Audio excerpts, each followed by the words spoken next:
Centre point Tamil Nadu நேயர்களுக்கு வணக்கம்.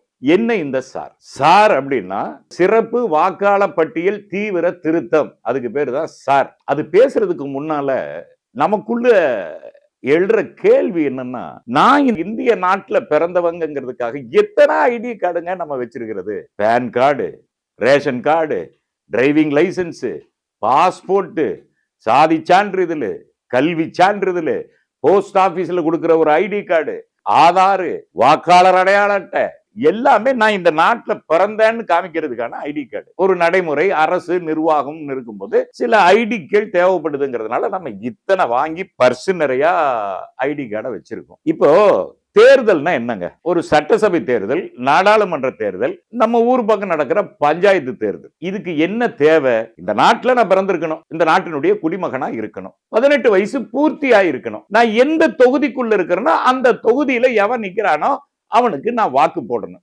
இதுதான ஒரு தேர்தல் கமிஷனுக்கு தேவைப்படுற ஒன்று.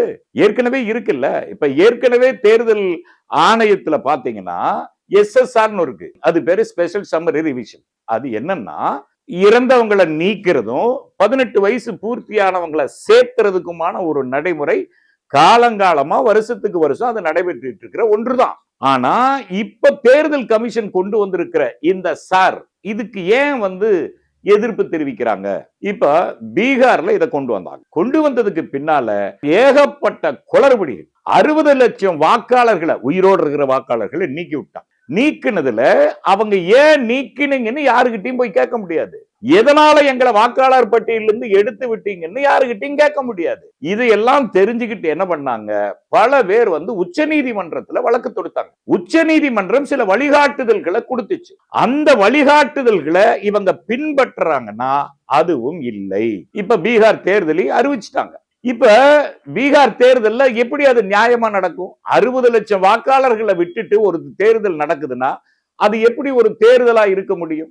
அப்படி ஒரு குளறுபடியத்தான், ஒரு அக்கப்போரத்தான் தமிழ்நாட்டிலையும் கொண்டு வந்திருக்கிறாங்க. இப்ப தமிழ்நாட்டுல கொண்டு வந்து ரெண்டா பிரிச்சிருக்கிறாங்க. எப்படி பிரிச்சிருக்காங்கன்னா, 1987க்கு முன் 1987 இருந்து 2004 வரைக்கும் ரெண்டா பிரிச்சிருக்கிறாங்க. இப்ப 1987க்கு முன், அதாவது 87க்கு முன்னால நம்ம பிறந்திருந்தா நாம என்னென்ன ஆவணம் சமர்ப்பிக்கணும்னா, இங்க பாருங்க, அரசு ஊழியரா இருந்தா அதனுடைய அடையாள அட்டை, பொதுத்துறை நிறுவனங்களால் வழங்கப்பட்ட அடையாள அட்டை, பிறப்பு சான்றிதழ், பாஸ்போர்ட், பள்ளி அல்லது கல்வி சான்றிதழ், நிரந்தர இருப்பிட சான்றிதழ், வன உரிமை சான்றிதழ், சாதி சான்றிதழ், குடும்ப பதிவேடு, அரசால் வழங்கப்பட்ட நிலம், வீடு, ஒதுக்கப்பட்ட சான்று, ஆதார் அட்டை. இது 1987க்கு முன்னால பிறந்தவங்க. 1987 இருந்து 2004 வரைக்கும் பிறந்திருந்தாங்கன்னா அவங்களுடைய தாய் தகப்பனுடைய சான்றுகளை சமர்ப்பிக்கணும் அப்படிங்கிற ஒரு பெரிய ஃபார்ம் கொடுத்துருக்காங்க. அதை பார்த்தா ஃபில்அப் பண்ண தோணல, ஏதோ பரீட்சை எழுதுற மாதிரி இருக்குது. இப்ப எங்க அப்பாவுடைய சான்றிதழை கேட்ட நான் எங்க போய் வாங்குறது? அவங்க அப்பாவுடைய சான்றிதழை கேட்ட நான் எங்க போய் வாங்குறது? அந்த காலத்துல அப்படி எல்லாம் ஒரு நடைமுறை இல்லையே. ஆக ஃபில்அப் பண்ணவே முடியாத ஒண்ணை அந்த ஃபார்ம்ல கேட்டு வச்சிருக்கிறாங்க. உச்ச நீதிமன்றம் ஒரு வழிகாட்டுதலை காமிச்சிருக்கு. இன்னும் உச்ச நீதிமன்றத்துல தொடுக்கப்பட்ட வழக்குக்கு இன்னும் தீர்ப்பு வரல. வராத போது தேர்தல் ஆணையம் தன்னிச்சையா இப்ப தமிழ்நாடு உள்ளிட்ட 9 மாநிலங்களில் இந்த சாரை ரொம்ப தீவிரமா, அவ வீட்டுக்கு வருவாங்களாம், 3 தடவை வருவாங்களாம், எழுதுவாங்களாம், எழுத படிக்க தெரியாதவங்களுக்கு அவங்களே ஃபில்அப் பண்ணி கொடுப்பாங்களாம். இவங்க ஃபில்அப் பண்ற லட்சணம் நமக்கு தெரியாதா? நான் உங்களை கேட்கிறேங்க, உங்களுடைய வாக்காளர் அடையாள அட்டை இருக்குல்ல, அந்த அடையாள அட்டையில இருக்கிற போட்டோ இருக்குல்ல, உங்களுக்கே உங்களை அடையாளம் தெரியாது. இது நானா இது அப்படிங்கிற அளவுக்கு தான் இவங்க வாக்காளர் அடையாள அட்டை இருக்கு. இப்படி ஏகப்பட்ட நிர்வாக குளறுபடிகள் இந்த தேர்தல் ஆணையத்து மேல இருக்கு. இதெல்லாம் விட்டுட்டு இப்ப சிறப்பு தீவிர திருத்தம்னு ஒண்ணு கொண்டு வந்திருக்கிறாங்களே, எதுக்கு இது? எதுக்கு இவ்வளவு அவசரம்? ஏப்ரல் அல்லது மேல தமிழ்நாட்டுல தேர்தல் வருது. இன்னைக்கு ஏறக்குறைய நவம்பர் ஆயிருச்சு. டிசம்பர், ஜனவரி, பிப்ரவரி, மார்ச், ஏப்ரல் 5 மாசம் தான் இருக்கு. இந்த 5 மாசத்துல பாத்தீங்கன்னா நம்ம தமிழ்நாட்டுல பாத்தீங்கன்னா இன்னைக்கு கிறிஸ்துமஸ் பண்டிகை காலங்கள், பொங்கல் பண்டிகை காலங்கள், பிள்ளைகளுக்கு பரீட்சை எழுதுற காலங்கள், இத்தனையும் ஒரு நெருக்கடியான ஒரு காலகட்டங்கள்ல இதை கொண்டு திணிக்கிறாங்க. இவங்க கொடுக்கிற ஃபார்ம் இருக்குல்லங்க, அதை எழுதுறதுக்கு குறைஞ்சபட்சம் 12வது படிச்சிருக்கணும். இந்த நாட்டு மக்கள் எத்தனை பேர் அதை படிச்சிருக்கிறாங்க நீங்க சொல்லி பாருங்க. ஆனா என்ன சொல்றாங்க, அர்ச்சனா பட்நாயக் நம்ம தமிழ்நாடு தேர்தல் அதிகாரி என்ன அறிக்கை விட்டு இருக்கிறாங்க? அவங்களுக்கு ஒருவேளை அது படிச்சு எழுத தெரியலன்னா வர்ற அதிகாரிகள் எழுதி தருவாங்க. வர்ற அதிகாரிகள் எப்படி எழுதி தருவாங்கன்னு எங்களுக்கு தெரியாதா? ஆக இது ஏதோ தில்லு முள்ளு பண்றதுக்கான ஒரு ஏற்பாடு அப்படிங்கறத மட்டும் நமக்கு நல்லா தெரியுதுங்க. தேர்தல்ல ஒரு தில்லு முள்ளு பண்ணி ஜெயிச்சாகணும்னு பாஜக நினைக்குது அப்படிங்கறத மட்டும் நமக்கு நல்லா தெரிஞ்சுக்க முடியுது. அப்ப இந்த எஸ்ஐஆர் கொண்டு வர்றதுக்கான அடிப்படை நோக்கம் என்ன? அவங்க நிர்வாக ரீதியா என்னென்னமோ சொல்றாங்க. என்பிஆரையும் என்ஆர்சியும் கொண்டு வர்றதுக்கு இந்த தேர்தல் ஆணையத்து மூலியமா இவங்க வேலை செய்யறாங்கன்னு அரசியல் நிபுணர்கள் தலைவர்கள்லாம் வலியுறுத்துறாங்க. ஒரு பாமரனா நம்ம விளங்கிக்கிறது என்னன்னா, இந்த பாஜக அது ஆளாத மாநிலங்களில் தாங்கள் வெற்றி பெற வேண்டும் என்பதற்காக இந்த குறுக்கு வழிமுறையை தேர்தல் ஆணையத்தை வச்சு செய்யறாங்க அப்படிங்கறத நம்மளால புரிஞ்சுக்க முடியுது. இப்ப தமிழ்நாட்டை பொறுத்த அளவுக்கு பாத்தீங்கன்னா திமுக ஆட்சி அருமையா போயிட்டு இருக்கு. 4.5 வருஷத்தை மிகச்சரியா அவங்க பண்ணி கடந்துட்டு வர்றாங்க. மீதி இருக்கிறதுலயே அவங்களுக்கு சிறப்பான திட்டங்களை அறிவிச்சிருக்காங்க. சிறப்பான முறையில ஆட்சி நடக்கும். இந்த திமுகவை வரவிடாம பண்றதுக்கு என்னென்ன முயற்சி பண்ணணுமோ அத்தனை முயற்சியும் பாஜக பண்ணுச்சு. எப்படியாவது அதிமுக மேல குதிரை ஏறணுங்கிறதுக்காக அங்க இருக்கிறவங்க எல்லாம் பிரிச்சாங்க. எப்படியாவது அவங்கள கடைசி நேரத்துல ஒண்ணு சேர்த்தலாம் நினைச்சாங்க. யாரும் ஒண்ணு சேர்ற மாதிரி தெரியல. எல்லாம் எதிரும் புதிருமா நிக்குது. சரி, விஜய வச்சு அவரு முதுகுல ஏறிக்கலான்னு பார்த்தாங்க. விஜய் கரூருக்கு போனாரு. அங்க ஒரு 43 பேர் செத்து போனதுனால இப்ப விஜய கட்சியை என்ன பண்றதுன்னு விழிவி திங்கிட்டு உட்கார்ந்துட்டு இருக்கு. ஆக இவங்களை எல்லாம் வச்சு திமுகவை வீழ்த்தணும்னு கனவு கண்ட பாஜகவினுடைய கனவுல மண்ணு விழுந்துருச்சு. அப்ப திமுகவை வீழ்த்துறது எப்படி? திமுகவினுடைய பலம் என்ன அப்படின்னா, திமுகவினுடைய பலம் கூட்டணிங்கிறது ஒரு பலம். அந்த கூட்டணியிலிருந்து யாரையாவது வெளியேற்றலான்னு படு பிரயத்தனம் பண்ணி பார்த்தாங்க. ஒன்னும் அசைற மாதிரி தெரியல. ஸ்ட்ராங்கா இருக்கிறாங்க. அப்ப திமுக என்ன அவ்வளவு பலம் எதுல வச்சிருக்குன்னு பார்த்தா, திமுகவினுடைய திட்டங்கள், மக்கள் நல திட்டங்கள் பயங்கரமான பலமா இருக்காங்க. குறிப்பா மகளிர் உதவித்தொகை. இப்ப மகளிர் உதவித்தொகை மாதம் 1000 ரூபாய். அது வாங்குற குடும்பங்களுடைய எண்ணிக்கை பாத்தீங்கன்னா 80 லட்சத்திலிருந்து 1,20,00,000 குடும்பங்கள் அந்த மகளிர் உதவித்தொகையால் பயன்பெறுகிறது. இப்போ ஒரு அம்மா பேர்ல 1000 ரூபாய் வருதுன்னு சொன்னா அந்த அம்மா வெத்தலைவாக்கு செலவுக்கு வாங்குறது குடும்பத்துக்கு தானே. அப்ப அந்த குடும்பத்தில் இருக்கிறவர்களும் இந்த வாக்குகளை திமுகவுக்கு தான் செலுத்துவாங்க. அப்படி பார்த்தா ஒரு குடும்பத்துல 3 அல்லது 4 ஓட்டுகள்னு கணக்கு வச்சாலும் 1,20,00,000 மகளிர் உதவித்தொகை வாங்குறவங்க 3 ஓட்டு வாங்கினா கூட அது 3 3.5 கோடி வாக்குகளா மாறுது. அப்ப திமுக ஒரு அசைக்க முடியாத சக்தியாக மாறிவிடுகிறது. ஆகவே திமுகவை எப்படி பலவீனப்படுத்துறது அப்படிங்கிற ஒரு முடிவை எடுத்துதான் இப்ப மகளிர் உதவித்தொகை வாங்குறவங்களுடைய பட்டியல் பாஜகவினுடைய கையில் இருக்கு. உளவுத்துறை மூலியமா அவங்களுக்கு கிடைச்சிருக்கு. அதாவது பட்டியல் இருக்கிறவங்களுடைய வாக்குரிமையை நீக்கிட்டா திமுகவினுடைய பலம் அடிபட்டு போகும். இப்ப இந்த எஸ்ஐஆர்ங்கிற இந்த தீவிர திருத்தத்தின் மூலியமா இந்த பட்டியல் இருக்கிறவங்க கிட்ட இந்த சான்றுகளை கேட்டு இந்த பட்டியல் இருக்கிறவங்க பேரை எல்லாம் அதுல இருந்து வாக்காளர்ல இருந்து நீக்கிட்டா என்ன ஆகும்? அவங்க ஓட்டு போட முடியாது. அவங்க ஓட்டு போடலன்னா என்ன ஆகும்? திமுக வீழ்ந்துரும். இதுதான் அவங்களுடைய கனவு. அதனாலதான் இவ்வளவு தீவிரமா இதை அவங்க அமல்படுத்துறாங்க.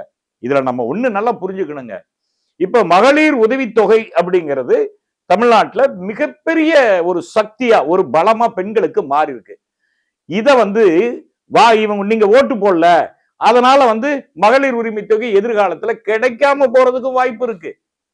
2026 தேர்தலுக்கு பிறகு நீங்க உங்களுக்கு வாக்குரிமை பறிக்கப்பட்டு விட்டால், வாக்குரிமை பறி போயிட்டாலே இந்த நாட்டு உரிமை உங்களுக்கு இல்ல. இந்த தேசத்துல பிறந்தவங்கிற உரிமை உங்களுக்கு கிடையாது. அப்படி இருக்கும்போது உங்களுக்கு எப்படி உரிமை தொகை கொடுப்பாங்க? அந்த உரிமை தொகைதான் திமுக வெற்றி பெறுவதற்கான மிக முக்கிய காரணியாக இருக்கிறது என்பதை தெரிந்து கொண்ட பாஜக தேர்தல் ஆணையத்தின் மூலமாக மகளிர் உரிமை தொகை பெறுபவர்களை வாக்காளர் பட்டியலில் இருந்து நீக்கிவிட வேண்டும் என்பதற்காகவே தமிழ்நாட்டில் இந்த சார் அப்படிங்கிற இந்த தீவிர திருத்தத்தை செயல்படுத்துகிறது தேர்தல் ஆணையம். இது இல்லாம திமுகவுடைய பல திட்டங்கள், அந்த பல திட்டங்களால் பயனடைந்தவர்கள் அத்துணை பேரும் 2026 திமுக வெற்றி பெற வேண்டும் என்பதில் உறுதியா இருக்காங்க.